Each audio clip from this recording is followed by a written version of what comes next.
Org so much for that deep introduction and for inviting you today. Now, I'm not usually in front of a live audience. If you've seen me, you would have seen me on Facebook, LinkedIn, or the Lights Australia's podcast or some other as guests on some of the podcasts. So it's unusual to actually see the faces. So in 2023, I was asked to do a podcast called Alliance Australia. Now, this opened up opportunities for me to speak to, I guess, world experts and people who healed. It also gave me an opportunity to get past the censorship. If you really want to get past the censorship, you need to talk to people one-on-one individually because, what you see online is often an illusion and you don't necessarily know the people behind the scenes. And I think this has been the kind of best part for me is that I get to talk to these people behind the scenes and ask them difficult questions that they might not be able to answer on camera because, they still have, it's hard to say very difficult things to a wider audience because the wider your audience, I guess, the more dilute your message is. And that's just the nature of things. I guess it's the nature of politics in a way because, like, for example, we can talk about what part claim the kids talking about vaccines. Everyone here can understand it. But if I were to go to a general audience, I would have to, change the language and speak more generally. So tonight I'm going to actually share some important things I've learned that I've sort of gathered along from reliable sources, my lived experience, my research. Some of it's quite dark, and I actually didn't expect it to be this dark. As you can imagine, I actually started this journey just wondering how the hell did I end up in heart failure in 3 weeks? And it's not here to scare you at all. I actually want to provide a sense of hope to anyone that's horribly ill, who is wants to live a more abundant life, and also anyone who actually is injured by anything, whether it's pharmaceuticals or vaccines or chemical poisoning, that your body has the most amazing ability to heal, give it the right ingredients and time. And it's all about, really, for me, a journey's been about personal empowerment. And I hope to share that with you all tonight. And you come away with some curiosity as to perhaps watch some of the interviews that I've done, because I've actually really carefully selected a lot of these people, because I know there's a lot of lots of noise out there, and there's lots of people trying to sell different things, but these are about people who try to do a holistic understanding of what body is, so that you can apply that knowledge to your own life. Okay, this is Elizabeth Glass, and she's a fellow activist that I met online. Elizabeth has actually been an incredible part of my journey. We've done a lot of sort of investigative work together, and shared a lot of notes. Because you will notice that when you're actually online, everything is quite filtered. So a lot of things that I try to put out, they don't often succeed, and you've got to sort of talk cryptically, because otherwise, you'll just get totally white. And even if you do manage to get things out, the way the algorithm works is that it doesn't get sent. So Elizabeth is flip activist. She actually is endorsed by our trade union, won 34% of the voting votes in 2020 in the Democratic Party. She fought against the repeal of the religious exemption for schools, and we had some really honest exchanges. So Elizabeth actually credits me for curing her lymphedema, which I thought was very, very sweet of her. And I actually thought to myself, how did that happen? Because I didn't feel like I've been did all that much. So I just kind of told her the truth about what she needed to do. And she took it on board, and she applied that, and she healed. And lymphedema, if you don't know, is a disease when you're literally blowing up the balloon. It's very just debilitating. If she had it now, she would certainly not be able to function as a normal human being. And now, as you can see, she's lost 60 pounds. She lives a full and active life, which she can continue on with her activism because she is healthy and she can also, be a good mom to her autistic son. Now, I think to myself often, what have I held back? What have I made the truth more palatable for her? Because I thought, okay, this is a half year to take, and maybe you've already sent it.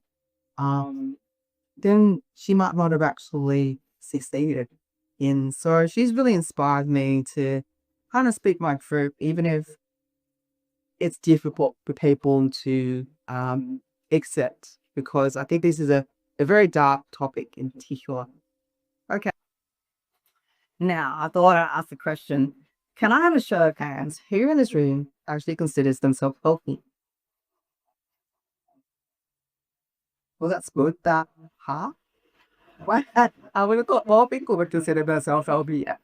Anyway, very few people who get a serious medical diagnosis actually would say, yes, I deserve that. It's always a shock.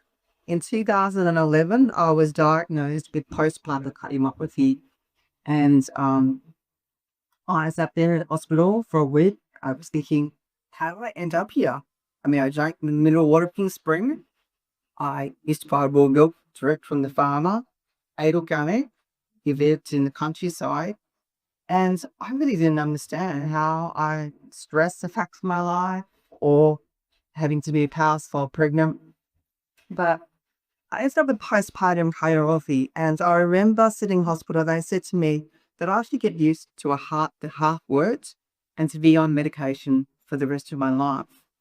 And the doctors were very fear-based, and this is often what you'll find in the medical system, is because that's really the only language they know. And they don't see successful patients, and they do see successful patients, heal naturally, or use no stigma. Sorry. Also, the response is you're explain. Oh yes, they do. They do. They cut it back. You're an anomaly. Yeah, there's your anomaly. Um, absolutely, and that was me. And so what happened was I lost a baby in this whole process, and I was and the immediate thought to myself was to ask the cardiologist was, so what will happen if I have another baby? And he said, if I have another baby, they'll actually die. And this is something very difficult to tell a mother that's already breathing. Her heart's hardworking, and then that you not have another baby. And then at this moment in time, when I had this kind of moment of clarity in hospital, and I suddenly realized, hang on a minute, all these doctors, they don't only know what's in their textbook. They've only learned it because the textbook says if you get X, Y, and Z, you take drugs, it corresponds you to that. This is the standard treatment that you'll give a person. And I remember saying to them, like, look, if your drugs and your therapy works really, really well, why are all these people here? Why are they still here? Why are they still sick? Look, I couldn't answer me. And then I just realized, hang on a minute, I'm just not going to argue with them. I'm just going to put aside the fear. I really felt at that time I was going to heal and I was going to recover. And I was going to have my baby.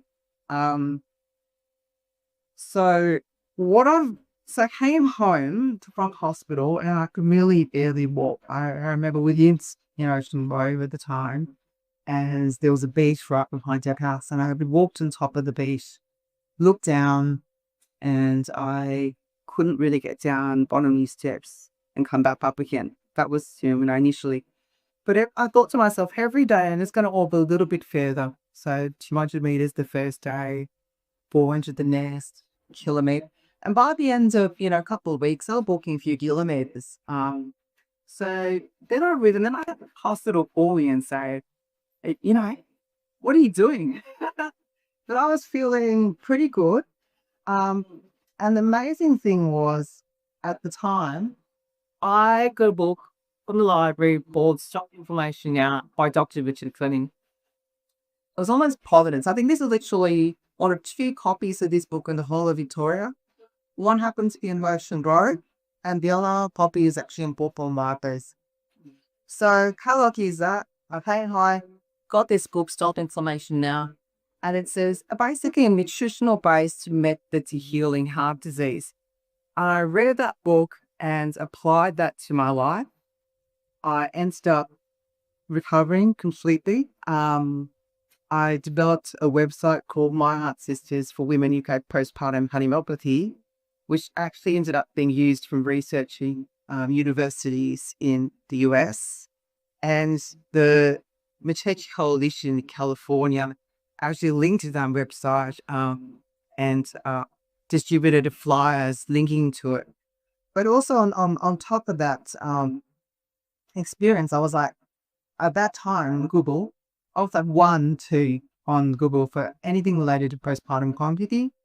And I soon discovered that around 215, 216, that's when Google decided, nope, only authority websites can feature, the good old medical germs, this sort of stuff, and your website won't rank very well, which was fine. So I recovered, went back on a health journey that I did literally everything under the sun so that I could have another bathing. So I did sodas, I did probably how much, 60 days, maybe 80 days of different yoga. I did bike riding 3 times, set a water fast, I did comics. I just did the works, plant-based diet, I did raw vegan. And I did actually end up having a baby at the age of 43. Your pain was my 11th baby. I was born at home. And I actually didn't go to any doctors because I actually didn't want the stress. Because I realized that my body doesn't really respond very well to stress. And I'm told that I can go there and they can force me to do various things. I didn't trust them because I know that and there was a lot going around Facebook at the time about women who were pregnant actually being forced into kind of antenatal care, forced to have inductions and so forth. So I thought, nah, I don't want to be in part of that, no. But I just have to be as healthy as I can be. So, and I was actually back to cardiologist when I did recover, and I wanted to tell him everything I'd done. And he was actually not interested. He just sat there and 10 minutes was like, okay, you're recovered, you're off blitz, see you later. And that was it. I was discharged.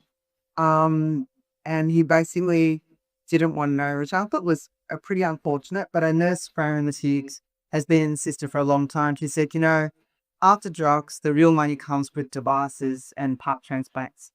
And you are no longer, you know, worth it. I guess I'm no longer going to be an income stream for them.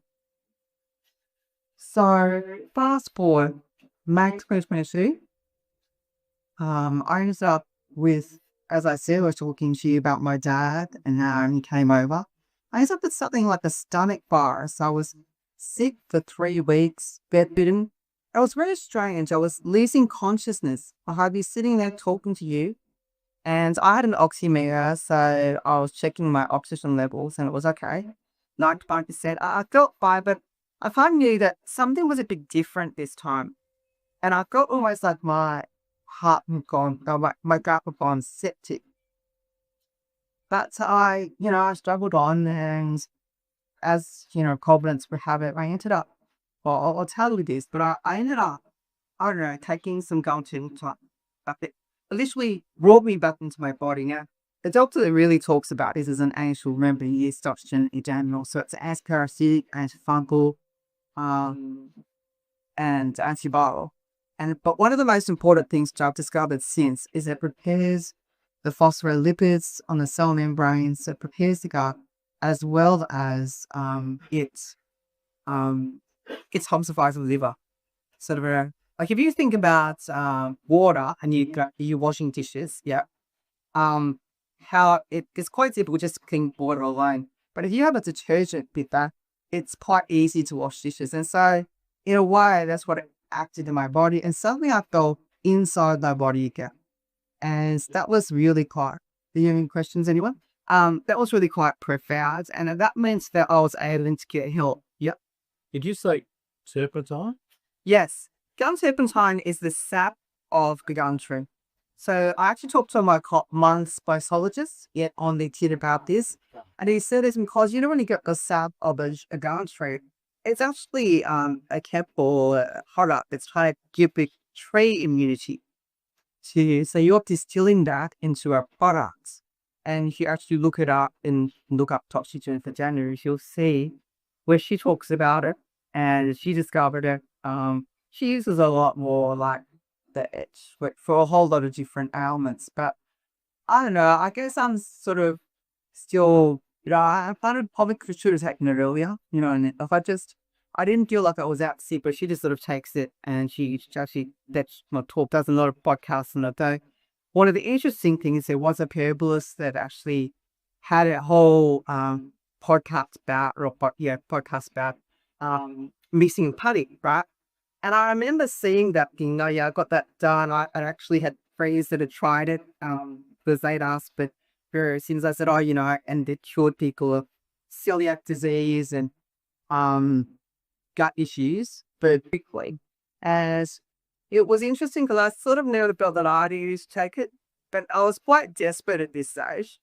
So I did take it as, but that stage brought me back into my body. Suddenly realized, hang on a minute, I've actually got to wait these last few days, a bit and did what I medically knew to do. That was to get the water up, the fluid off.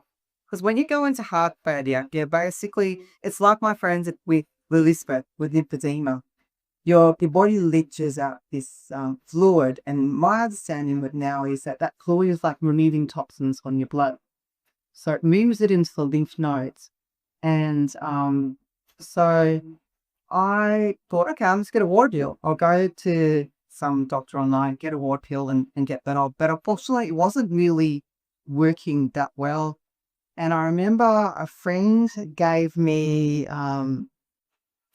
she gave me some flowers. I got sent these flowers just by a complete accident. But the interesting thing about these flowers was it was the exact same flowers I got the last time I was in hospital.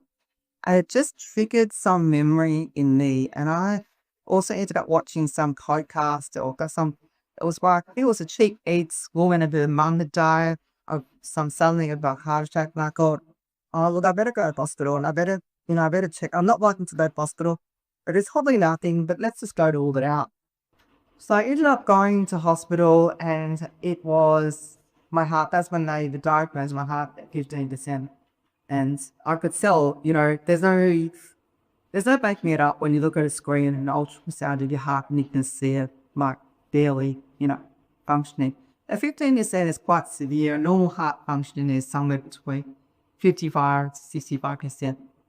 And when you have a heart function that low and not really doing a lot of things, you can still sort of exist. But what happens is if you go any lower than that, well, it kind of dead, in the hands.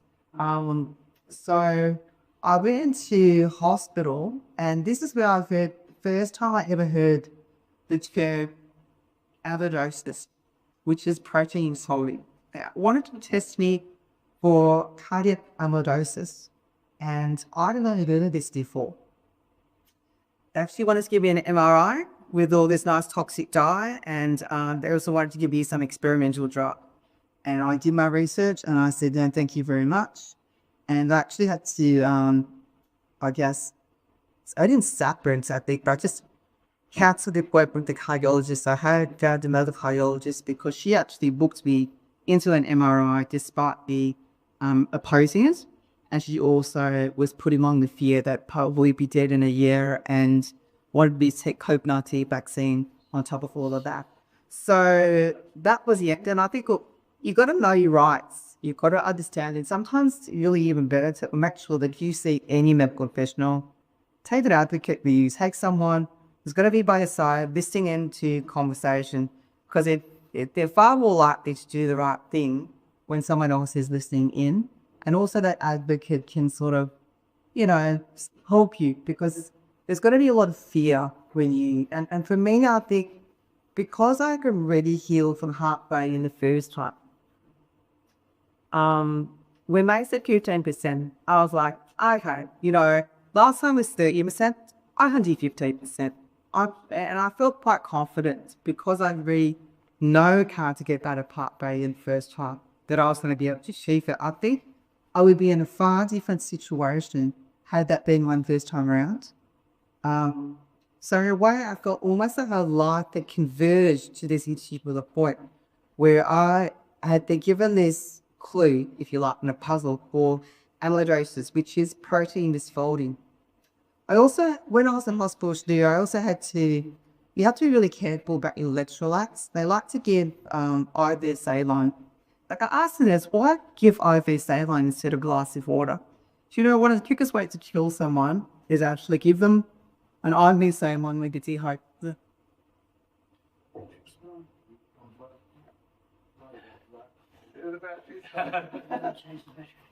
You speak that. Couldn't dehydrate. Was it? No, I thought that. Sorry, guys. But the dinner late, they're in a book for. Anyway, does anyone have any questions? Or why do you? So he's what told you about this tree? Yes, you know, you give me, yeah. Let's ask why you doing that? What's your take on it? No, I asked her because one time, actually, another time I'd gone into hospital, I'd been given IV saline. I was dehydrated and set my potassium levels sky high. And I ended up in heart failure and they ended up putting me in ICU. And I asked her why they do that. And they said, that's just procedure. That's just what they do. Now, the thing it's really important is that your electrolytes have to be balanced. And so what they do when they take fluids or like they take fluids off you with a water fuel is it often depletes potassium. And this can be very, very dangerous. People kind of don't know this. But so I was sitting in hospital, they were taking fluids off me, and I was like, well, I really need to have bloods to make sure that my potassium levels are up. Because potassium is one of those things that can't go out of the variation, where magnesium, that's fine. And and then suddenly, because I pushed, they checked, my potassium was too low, and they stopped giving me the water pill until they supplemented to make sure I was on the right level, if you like. And then I resume. So there's so many sort of, I guess, tricks that you need to know when you're in hospital, because even wrong medication, that's happened to me several times where they'll give you the wrong medication. My dad in that fact, before he died, he was given the wrong medication, and he was for IV, which is really bad. So yes, I basically knew that I just had to stabilize my electrolytes and get the water off, go home and do what I had to do. So I went home.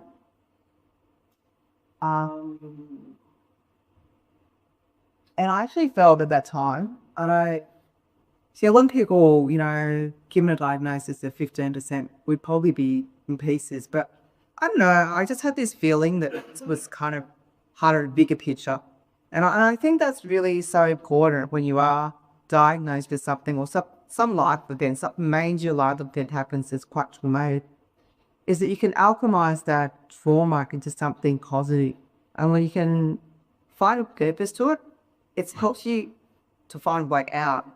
So anyway, I'm going to copy of Fleming's book, which I reread, and I realized how much I missed the first time round. I think what happens is we're very selective on what we want to read. And I kind of missed a bit about no oils. I did do a fat-based diet and daily walking. I made sure I had butyrate-rich foods that were, you know, replacing and fixing my gut. Took full flush niacin, which is, I'm going to look up that on my website. And I did everything I did to fix my gut health. 3 months later, my heart function had doubled. And then, you know, I'm here to live a pretty full and active life now. Now, the thing about it, I realized was my stomach, I accepted this is really part of the whole mechanism of harm. That this is where everything gets seeded. It's very, very important to make sure your gut health is in good condition. Okay, whoops.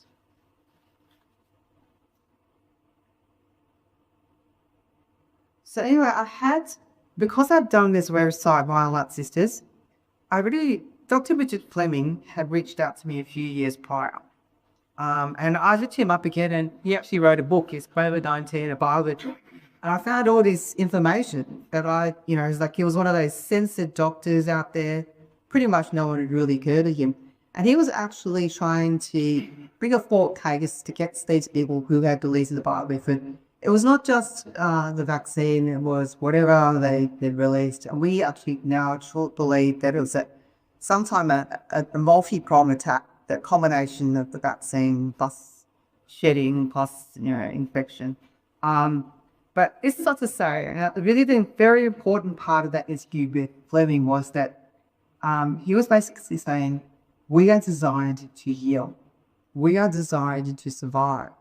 And I think there's a lot of people who might put their heads in the sand of what the military and some of these governments are up to, because they don't want to see these programs that have been in decades in the line.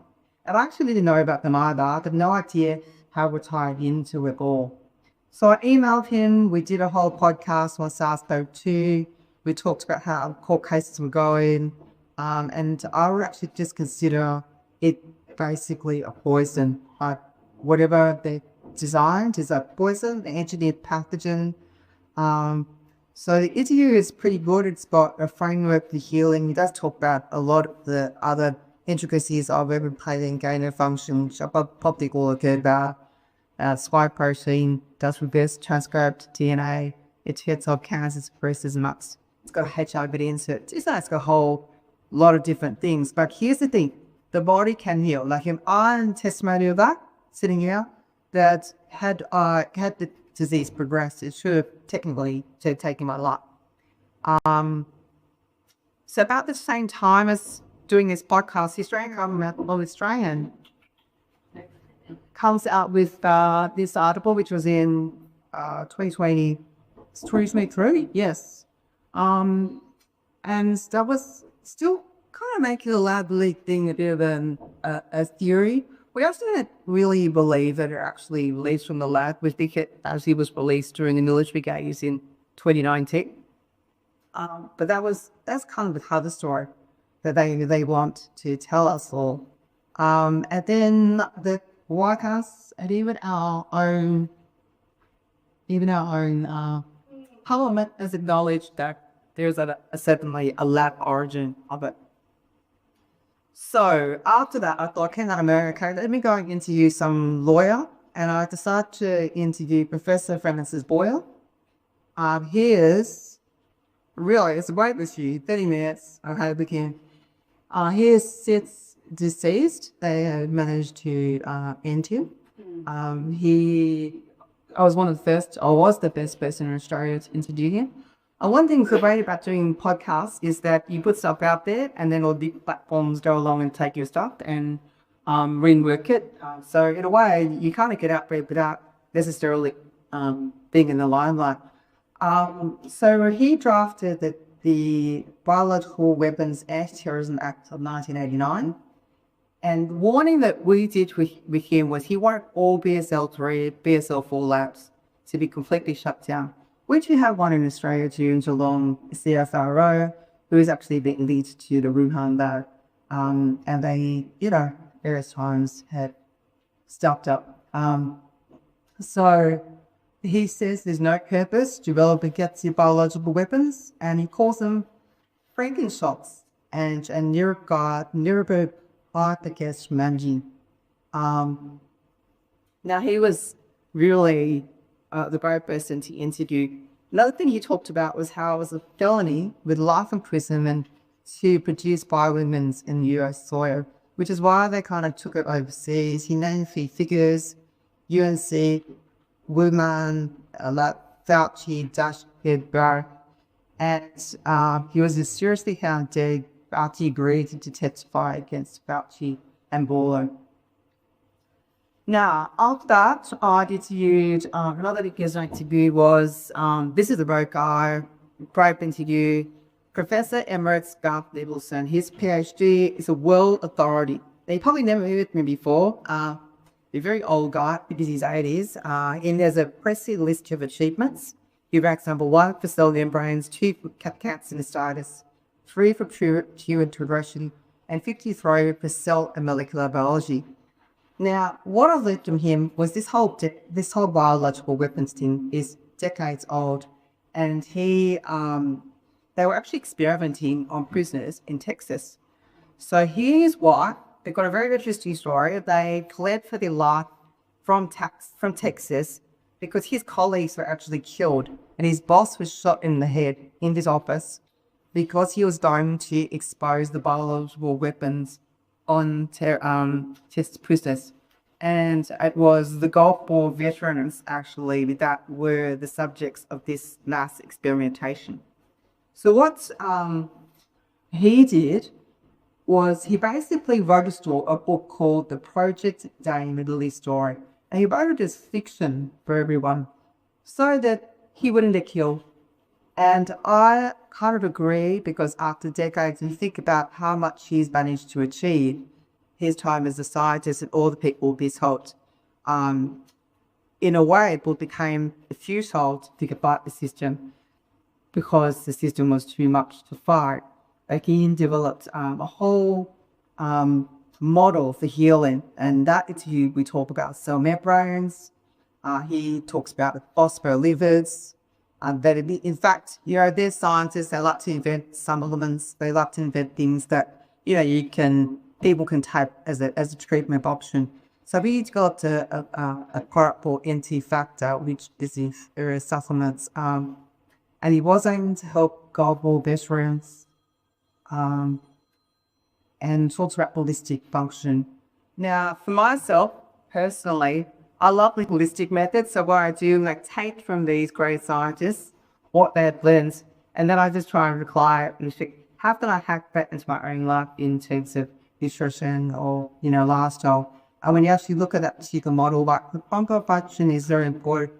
How do you do that? It's really important to keep your energy high, your emotional health, your nutritional status, exercise, all of that. There's sleep patterns. You actually think about the big picture of it.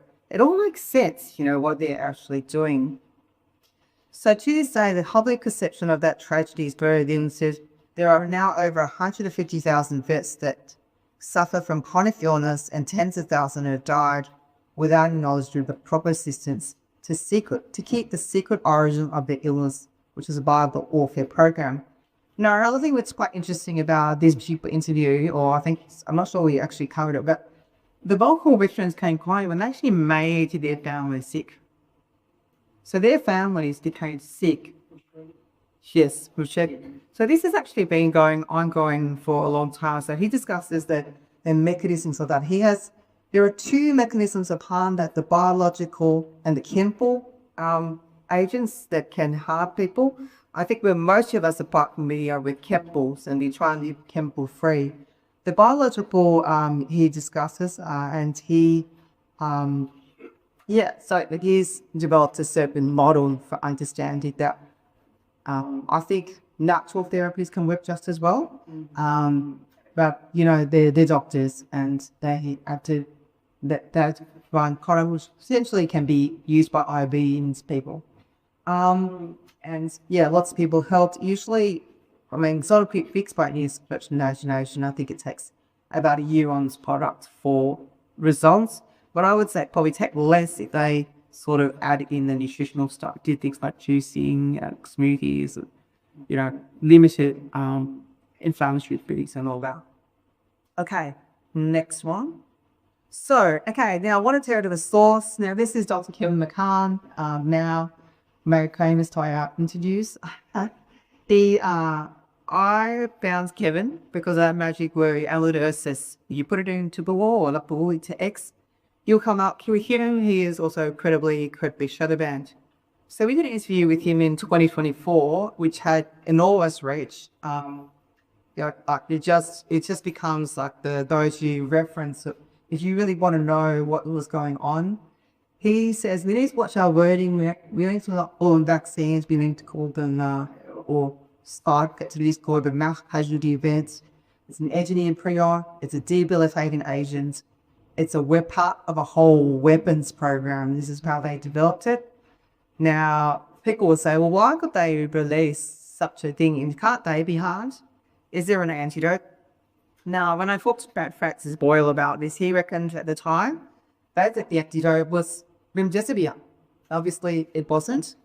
And well, there's also talk whether genetically targeted due to AT receptors. The hacks. We've done a little bit of our own sort of blood testing, and it doesn't seem to be the case.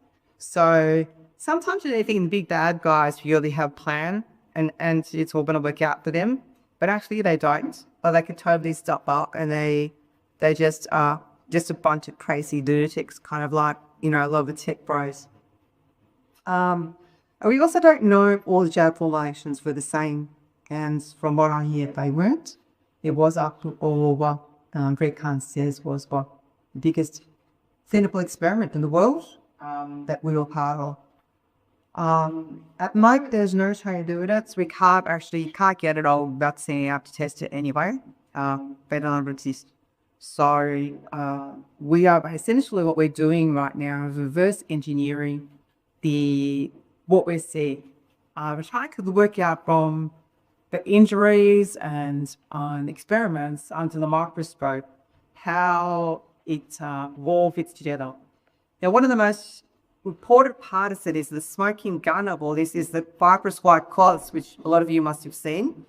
So Kyoto was able to get this fibrous, so this is actually a line of the analysis, which you actually can send to Kevin.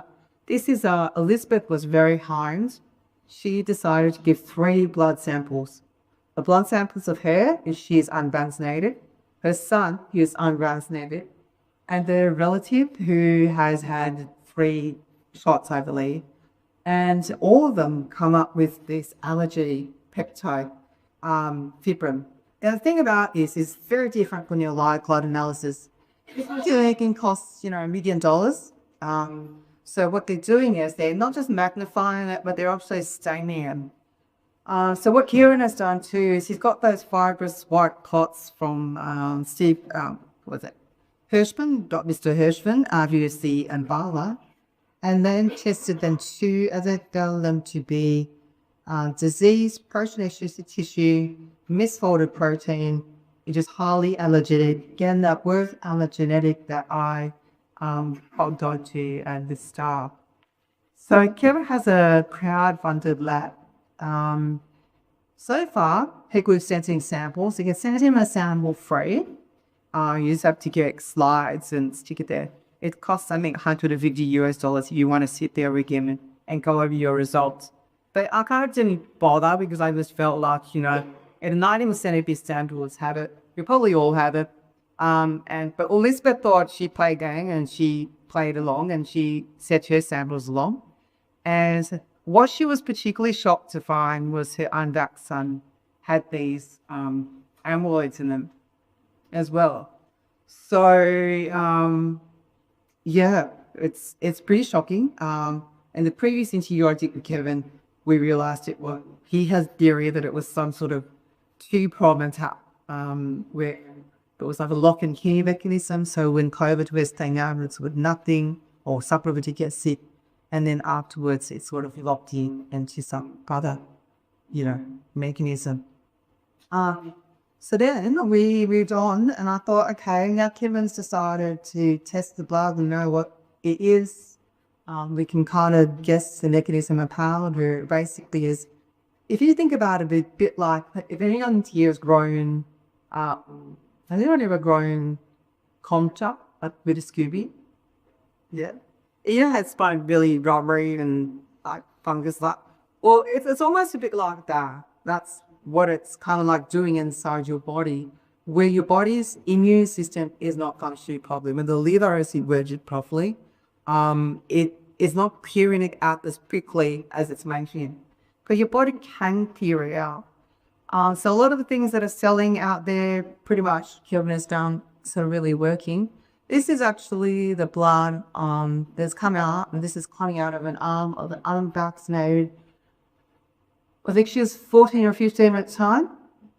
She's a friend. I met her friend as a friend on LinkedIn very early on. Her daughter got very sick. They were living with vaccinated people.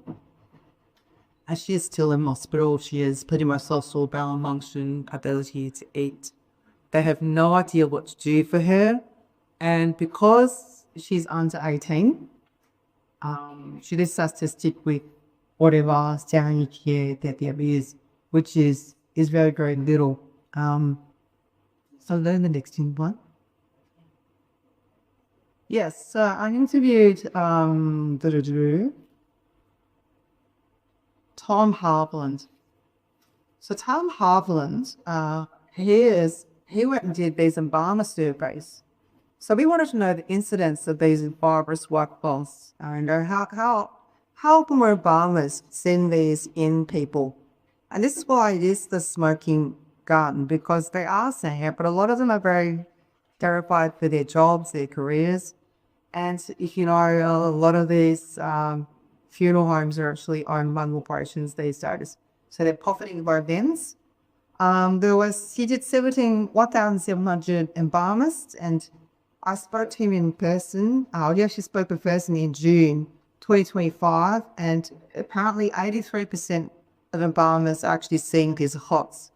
So Tom's surveys are pretty shocking. He's trying to get this information out into the mainstream alternative news, and has fallen on deaf ears. He seems to have a lot of connections, Jay Bhattacharya, various people, and no one seems to want to really talk about this particular subject. But it will not be something that will go away. It will be there, and it will continue to be there.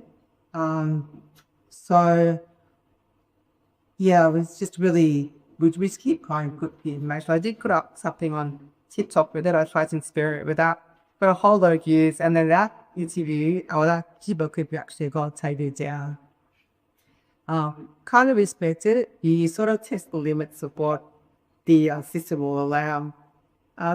There are embalmers that will say, my first one, he said, this is Richard Hirschman, he says, the first 20 years of embalming, I've never seen anything like this. Why do I share this? Because you have the right to know what's happening. This explains the vascular issues, heart issues, strokes, depressive cancers. Not only are these clots large, there's others that they're fibrous material that's not normal. These white blood clots are normally very chilly like. Okay. So, next one. So, next one, Bruce. Oh, yes. Yeah, that's the interview I did with Elizabeth Glass, where she actually, we talk about 3 blood tests she did with Kevin McCart. And look, this is really important. What I loved about Elizabeth was she was happy to go along as kind of like this experimental person. And we actually did not expect the results for her to heal from lymphedema. So we thought, okay, what are we going to do? We've got this problem. No one wants to talk about it. Let's talk about it. It's in unvaxxed blood. Let's put it out there. It did go, it did get put on other platforms and then kind of died with the news cycle. But really the interesting thing was that we just kind of kept going with our own thing. Actually, we found that the answer we already knew how to heal, and she actually fully recovered from lymphedema and is pretty wonderful. So, so the next slide. So we had other two interviews for her. One was the follow-up, which was talking about her amazing story of how she heals with it. It was quite funny because she was actually only trying to lose weight. And so we've done various things together. She tried the 75 card challenge. When the first time she tried to do a water glass, she got really sick and she started having consultation. I said, look, stop, you're too toxic, you need to really clean up your diet. She did a very clean diet, eating diet, she calls, just very plant-based, nothing very complicated about it. And then she tried the water fast again for 7 days. And miraculously, at the end of the 7 days, her lymphedema was gone, and because it carb went down 10 centimeters. She went to the doctor. The doctor was astounded. But he said, "Can you write this up for me so I can not my patients?" I'm not sure he will. She doesn't really read that from them. But this condition is incredibly debilitating, where your body is completely pulling up with liquid. So I guess one of the most amazing things about her, which was kind of an accidental thing, was she had her blood tested, it tested positive for amyloids. So we kind of believe we can't put two and two together quite yet, but any sort of bigger samples of people doing this. But we sort of believe that if people are connected to long-term water fasting, that they can heal. Why would be probably short-term water fasting is like beneficial. I'll explain why in the next post. I'll be up to, I'm back. Maybe I'll do that first. So this is a summary of what I have learnt. Toxins are stored in the fat.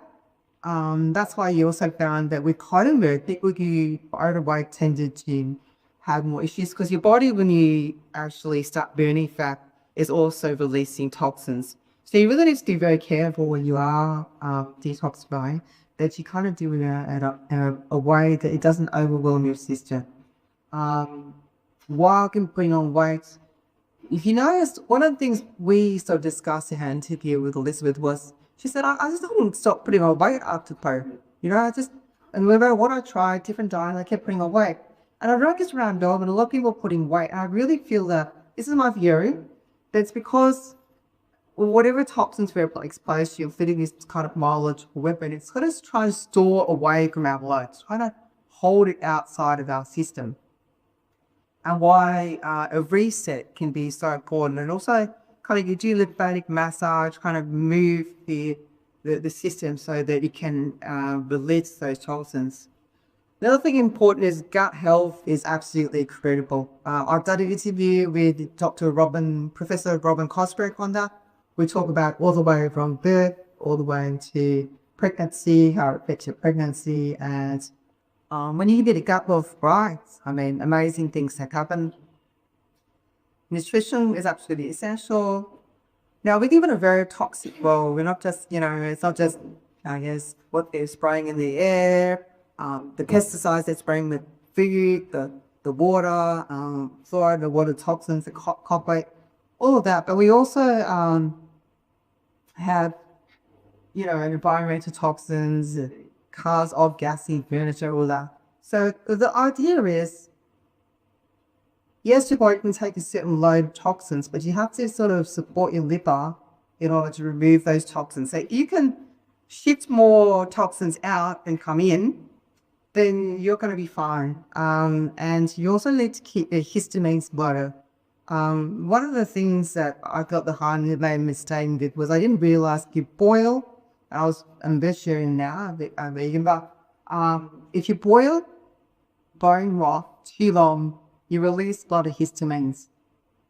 And that could be really valuable because it produces an inflammatory response. You need to keep cortisol and stress low. This is probably something, it's probably not held to our social media. We need to find ways to manage it, especially in this time where it is quite stressful. I mean, everyone's under a great deal of stress. So to even maximize detoxification, removal of body waste, try to get in 3 hours a day, exercise, sunshine, sleep, breath work. A lot of this we cover in the podcast in quite detail. Good hydration, mental, emotional well-being, community and lecture. I think, if you look at all longevity studies, community is so important. And it's great that you still is surviving in the sub-Canada and meeting. A lot of meetings in our sub-Canada not being as successful. And that's where things can pop, herbs and all of that. So I'm going to try and finish up quickly. So the latest research, I want to cover this quickly because if anyone that's vaccine injured, very, very sick, this is the latest research coming from Kevin.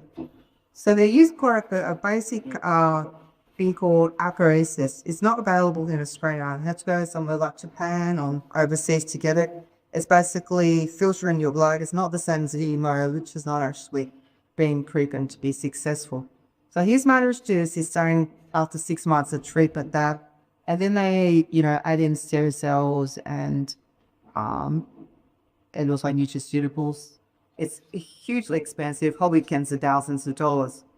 So this is what my proposal is, because it's actually kind of unviable to have people on that. I don't think they'll ever be able to get everyone on it. But in emergency situations, it's certainly what's possible to do. to get the clots out of people. It's clean and then their blood. But my take on it, from what I have my healing, is that you really need to heal the gut, because the gut is where it's all seeded from. So you can take stuff out of the blood, but you don't fix the gut, you don't get the liver, then it's just going to keep coming back. So next one. So what is extended water fasting? What it does is it detoxifies you firstly, and has this apology, self-eating, where it's a biological sort of process where all the junk in your body, the body just decides, yep, that's junk, I'm going to eat it and consume it. So essentially it's kind of doing what aphoresis is doing, except you're doing it. Your body's natural intelligence is deciding to self-eat crap. People who do a 40-day water fast can cure anything from stage 4 cancer. So it's well researched. But of course, there's not really a lot of money to be made in long-term water fasting. And even with a 24 to 72 hour water fast, you'll get stem cells regenerating, which is all part of Kevin's process. Essentially what medicine does is it tries to mimic what actually naturally happens in the body. And prolonged water fasting also produces human growth hormone, with studies showing surges of 1,000 to 225%. More of a song. Okay, that's me today. I do long walks, I do tap dancing, I live a very full and active life, I do hiking. I think I went through a period where I did actually relapse, and I actually had to make a decision. Do I want to live? And I think that's a choice that, especially in this time, sometimes we kind of feel like, is it worth it? Is this better worth it? And this is what I told you, and I thought, I really do. I'm not just for me, I actually have to live. So at that point, I kind of just buckled down and became quite disciplined about my health. And so next picture. That's my website. So it's investor.com. In the health tab, I tend to do a bit more of a deep dive. Health Class Australia is, I guess, I won't say it's a main extreme, but I try to give it very valuable and scientific. I can't put my own stories in, can't give you, details of what happens when I raise heart rate, link it to other things.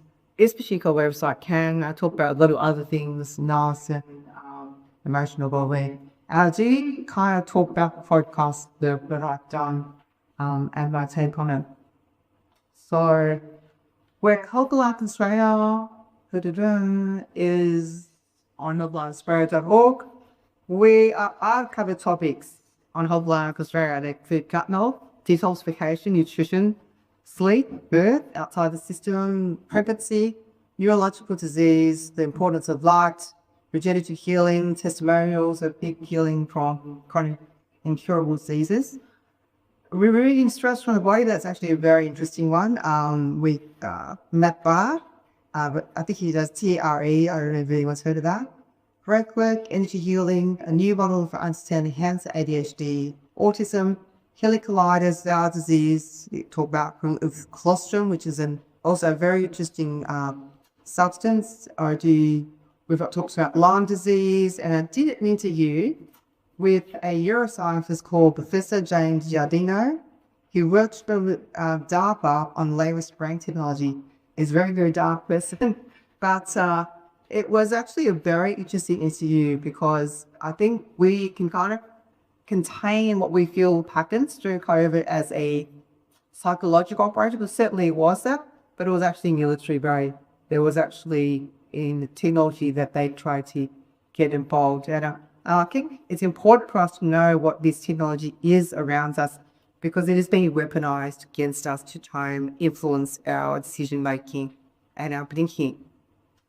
So you can find my article on Health Tech, hours and hours of research. So I kind of condensed. So I kind of understand that everyone's busy. You don't want to be spending all day on this, but at the same time, I've tried to provide a framework that you can use to make purpose your own life. Because everyone's journey is going to be different. Everyone's life situation is going to be different. But underlying the biology of it all, we're very much the same, if you understand what I mean. So, and often we do think we're healthy when we're not really what we're exactly comparing ourselves to. And I think also you want to think about how the aged care system is going. If you invest now in your health, when you're 80 and 90 years old, you're going to be living your best life still. If you don't invest now, well, you don't want to be part of that system because it's at absolute shambles. So where I come is actually a full circle. I come to a point of realizing my own healing journey wasn't just about physical healing. It was a lot of emotional healing, a lot of self-love, putting my priorities right, and that who you surround yourself with every day. It's really good of you to have someone there that is like your cheerleader. Like you're get together, you're committed to each other's health and well-being, and you can't check in on each other. You know, like ability checking in on each other. Because when you improve your health, everything in life is better. Your relationships are better, your finances are better, your personal autonomy is better, and abundance is found within us. We can enjoy a fullness of life despite all of this that's going on around us. And that's why I hope that I'm sharing with you tonight, that I know a little bit, some of it's cotton kind of dark, but